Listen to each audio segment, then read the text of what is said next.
in the practice of Chinese medicine, herbs are always prescribed in a formula.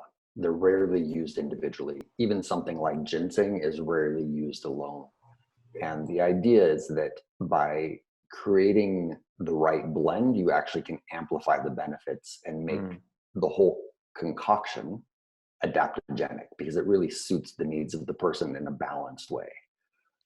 But within a concept of adaptogens, the general idea is that by taking adaptogenic herbs, you're supporting stamina, you're supporting stress response on an emotional level, on a physical level, and you're supporting recovery in terms of the regenerative capacities of the body. So you're looking, for like a competitive athlete, you may be looking at this broad spectrum of multiple mushrooms because they all serve a different part of that equation.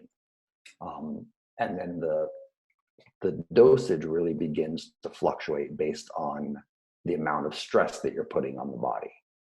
If we're just sort of going through day-to-day maintenance, that is different than the dosage you would use if you're actively trying to treat a disease, or if you're actively trying to support pushing the body to sort of extreme limits. The amount that we need is going to be different. So what I take, if I put mushrooms in my smoothie or I put them in my coffee or something like that, as a daily maintenance is going to be a much lower dose. But if I'm trying to push myself to do an Ironman or to compete in the Olympics or something like that, I'm going to have to take a larger dose because I'm putting a heavier stress on the body. Right. Yeah, that makes sense. Skye, is that something that, what are your thoughts on that? Yeah, I mean, I find adaptogens just to be fascinating just because of the different aspects the different effects that they can do on each person. I mean, it's really a person-to-person effects that vary quite differently. I think, if you're talking about something like reishi, some people might find it calming and relaxing, or other people might find it quite stimulating.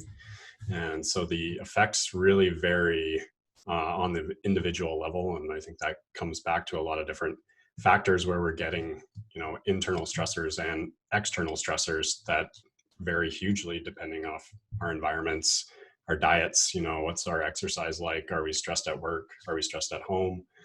So there's so many different variables that play into that. And that is what really amazes me the most, is we can see the feedback from our customers on, things that I would never have thought of that they're getting help with.